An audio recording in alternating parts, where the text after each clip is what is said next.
It's at 25 to 9. The festive season, a time, of course, when the message "don't drink and drive" is hammered home.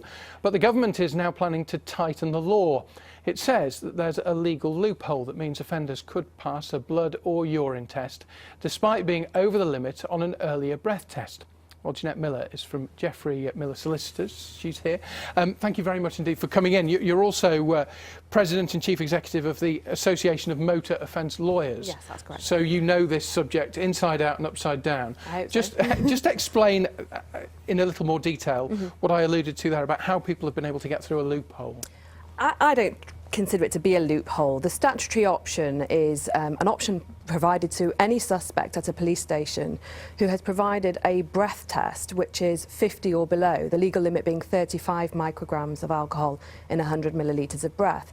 So if you provide a breath sample at the police station which is considered borderline, so 50 or below, then the police must give an option to replace that breath test with either blood or urine. It's the police's decision which that will be. Right. Now the loophole, as the government term it, is because when somebody says, yes please, I'd like to replace the breath sample with, say, blood, in many cases the government argues that there isn't a doctor or healthcare professional on the site of the police station. Right. By the time they get somebody there to take the blood sample, they argue that the suspect has been able to fall below the legal limit and so they escape or avoid prosecution. So it's a case of tightening the existing law? Well, I think it's a bit of a... in my view, I don't think that this proposal should be implemented, but I think I'll probably be in the minority. The CPS already has the ability to do back calculations to actually avoid anyone getting away with prosecution because of the time it takes. Lawyers then challenge those back calculations, I would imagine. Well, you can challenge a reading from a machine, blood or urine sample, so that's still a possibility. But the government is saying that because originally this statutory option came in 1981 when the breath testing equipment was first introduced for evidential specimens, they say there's now very little concern over the reliability of the breath testing equipment, so why go to blood or urine so that people can potentially fall below the limit? Whereas 30 years ago it was a good deal less accurate perhaps. But I think it's dangerous. I think the vast majority of the general public would probably agree with the government's stance that this equipment is far more reliable than back then. My experience is very different to the general public's. I mean, this year alone, in 2012, we've won 93% of our drink driving related trials, and many of those have been because of issues over reliability of equipment that's been used to measure somebody's breath specimen.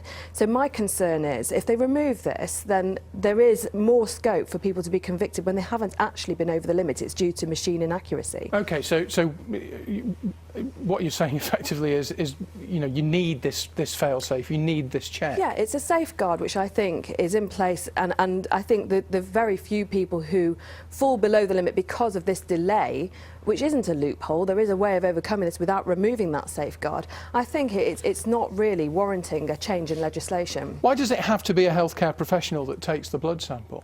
Well, at the moment it's a doctor or healthcare professional. There are other proposals to actually widen the scope to take blood in hospitals and to conduct impairment tests so that healthcare professionals can do these. At the moment it's just doctors allowed to do those in hospitals and the impairment test. So if somebody's suspected to be drug driving, for example, there has to be quite a complex impairment test conducted, and at the moment that is only doctors that can do that. And is there no means of taking a 100% accurate reading there and then at the roadside? At the roadside, at the moment, the only test that can be done is a trigger to allow the police to take you back to a police station or hospital to have a test done for evidential purposes. Now, one of the proposals that the government wishes to implement is to introduce the ability to do a roadside evidential test, which again carries with it some grave concerns from my experience, simply because the breath testing equipment at the roadside hasn't been type approved to be evidential. So I've heard of stories, I've employed ex-police officers who've told me that they've had the breath testing equipment at the roadside sort of banging about in the back of a car. So there's a lot of concern over that device being used to measure somebody's alcohol levels to be used in a court of law. Given public opinion that you've just touched on at the start of when we were chatting, do you think perhaps ultimately we're shifting towards a zero tolerance, where zero, as in some other countries, there is no blood alcohol allowed at all? No, I mean, the proposal actually states that they have no intention to lower the legal limit. So ultimately, I don't think that's happening. I think what the government are seeking to do is to save money, which I agree with, but at the expense, in my view, of safeguarding the interests of the suspect. Thank you very much for coming in. It's really interesting to talk to you. Jeanette Miller there from Jeffrey Miller Solicitors, talking about the issue of drink driving.